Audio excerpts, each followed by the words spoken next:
Mary Johnson had signed hundreds of documents in her 31 years, visa forms, tenancy agreements, her wedding register. None of them had ever made her handshake like this one did.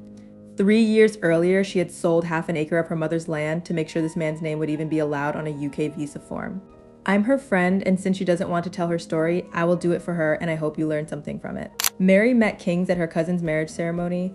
Kings wasn't the loudest man in the room. He was the one refilling people's drinks without being asked, the one who noticed when the DJ played a song her late father used to sing.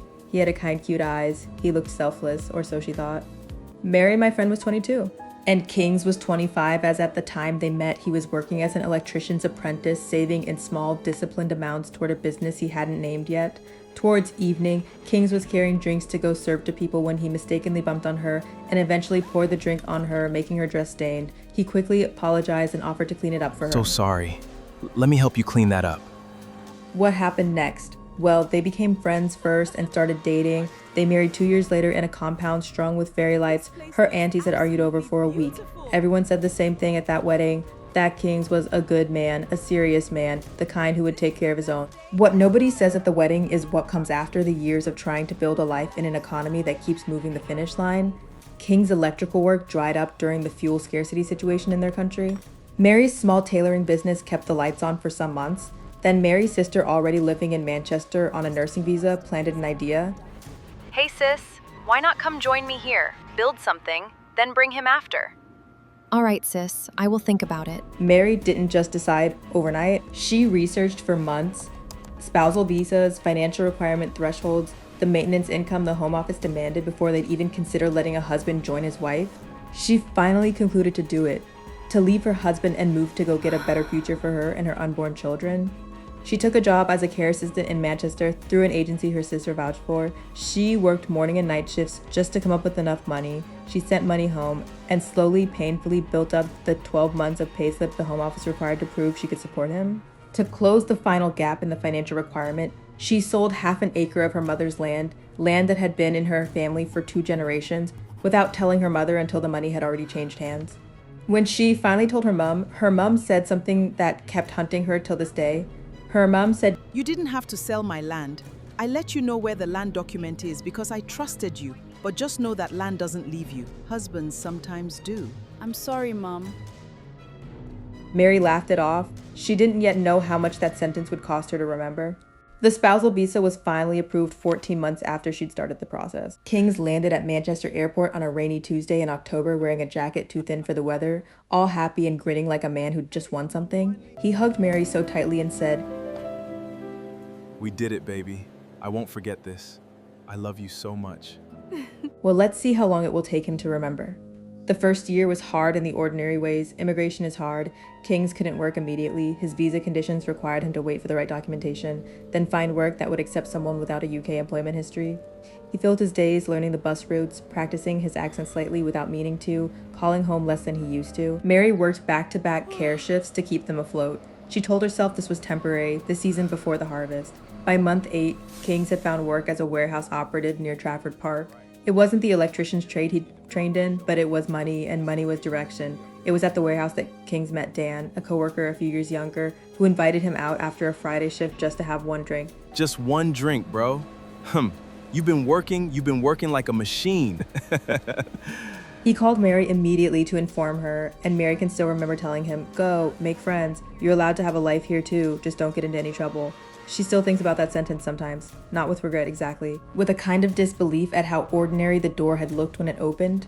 The club was called Halo, tucked behind Deansgate. Kings went twice before he met anyone worth remembering.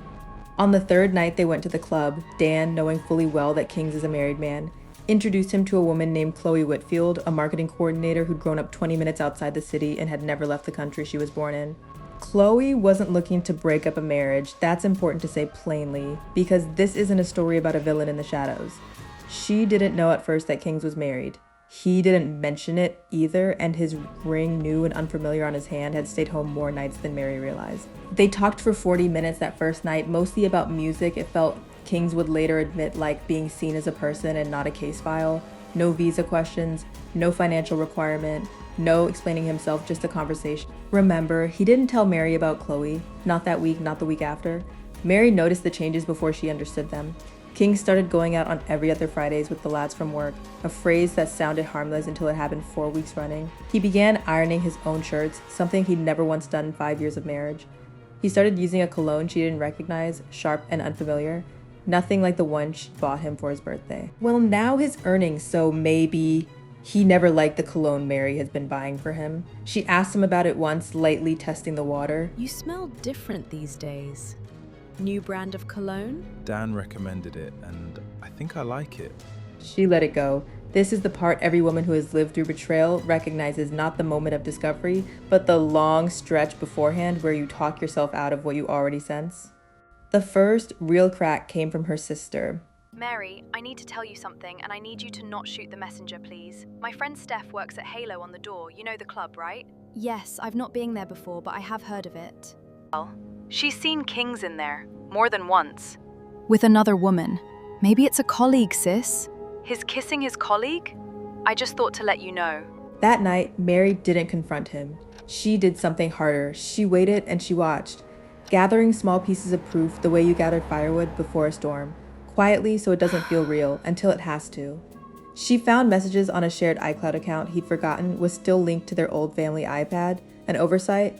Not a confession, but it told her everything. Wish things were simpler? Amara read that line 4 times. She understood exactly what things he meant. Mary didn't scream when he came home from work. We don't know where he's coming back from, but let's assume it's work. She had already promised herself she wouldn't give him that attention cheating partners get, so she's quit and acting normal. She placed the iPad on the kitchen table, screen still open to the messages, and said only, "Who is Chloe?" King's face did something Mary had never seen it do before, not guilt exactly, more like a man watching 2 versions of his life collide and trying to decide which one he actually wanted. He didn't deny it, that at least she would later be grateful for. Mary, I'm sorry, but it happened. But I won't lie to you and pretend it's nothing. So it's something? Sleeping with a woman old enough to be your mother is something? That's the kind of life you want for yourself? Mary, my work is not paying me enough, and you're not giving me money anymore, so I got that shit of a job. I worked day and nights for a year so the Home Office would believe I could support you. I brought you here, and you found someone at a nightclub 3 months into having that life. You think I don't know what you gave up? You think I don't feel like I owe you everything? That's exactly the problem, Mary. I feel like your project. Not your husband, your project that finally arrived. So this is what gratitude looks like to you. A stranger from a nightclub?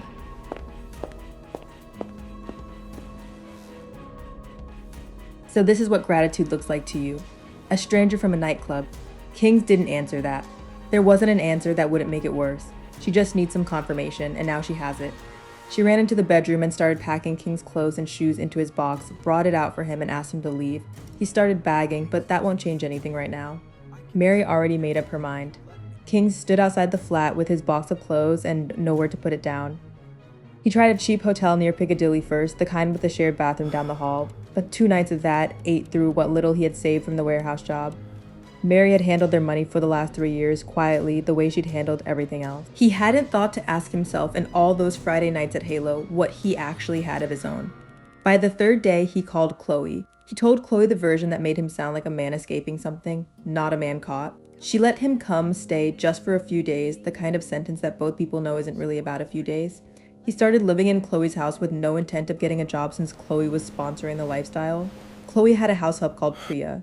Priya is a young woman who cleaned and cooked for Chloe 2 days a week, usually while Chloe was at work. Living in someone else's house with nothing to do most afternoons, Kings found the same restlessness that had walked him into Halo in the first place. It took less than 3 weeks for him to make the same choice again. This time in the house of the woman he'd made that choice for. It was on a Wednesday, not Priya's usual workday, but she was in Chloe's house, and you want to ask why she's there? I will answer you. She was there to see Kings. They were upstairs in the bedroom smooshing and cuddling.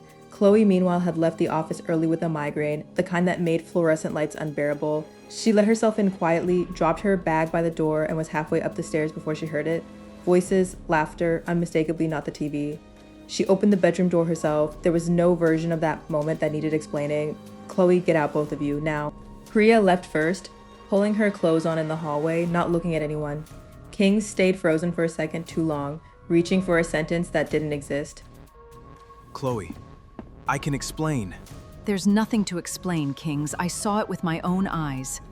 It was only after Priya had gone in the silence that followed that Chloe noticed the folded papers sticking out of the hold-all he'd never fully unpacked. a solicitor's letterhead, petition for divorce, his name printed under respondent. You're married too? All this time? It's not what... Don't. Just don't. She didn't shout for long after that. She packed his box herself, set it outside her own front door, and didn't answer his calls again. For Chloe, this wasn't a heartbreak story. It was the moment she understood she'd been a stop on someone else's collapse, not the beginning of anything real. The divorce was finalized long before King's deportation letter arrived. Mary had stopped waiting on his story to end before she started writing her own. She used the emptiness that followed the way some people use grief. She pointed all of it forward. She had spent years navigating the maze of UK care sector regulation, agency contracts, and staffing shortages, first as an employee, then as someone who understood the system well enough to see its gaps. With a small loan and 2 former colleagues who trusted her, she registered a domiciliary care agency of her own. It didn't happen overnight, and this isn't a story that pretends riches appear out of heartbreak like a magic trick. It took 2 years of contracts won and lost, council tenders, and sleepless admin nights, but by the time her agency held its first staff Christmas dinner, 14 employees, most of them fellow countrywomen who'd once worked the same night shifts she had. Mary had built something entirely, unmistakably hers. That same December, she flew home for the first time in 3 years. She sat with her mother in the same compound where fairy lights had once hung for a wedding that didn't last, and said the things she'd been carrying since the day she signed those land papers. Mum, I'm sorry. You trusted me with that land, and I sold it for a man who didn't even stay to see what I built after him. I wasn't angry about the land, Mary. I was angry that you thought you owed a man everything you gave and nothing for yourself. I understand that now. Then the land did exactly what land is supposed to do. Mary Johnson didn't get her marriage back. She got something else instead, a business with her name on the door, a team of women she mentors the way no one mentored her, and a mother's forgiveness she didn't even know she still needed. She was never the project, she was always the foundation. I'll be back with another story someone trusted me to tell. If you want to hear it, then subscribe to this channel.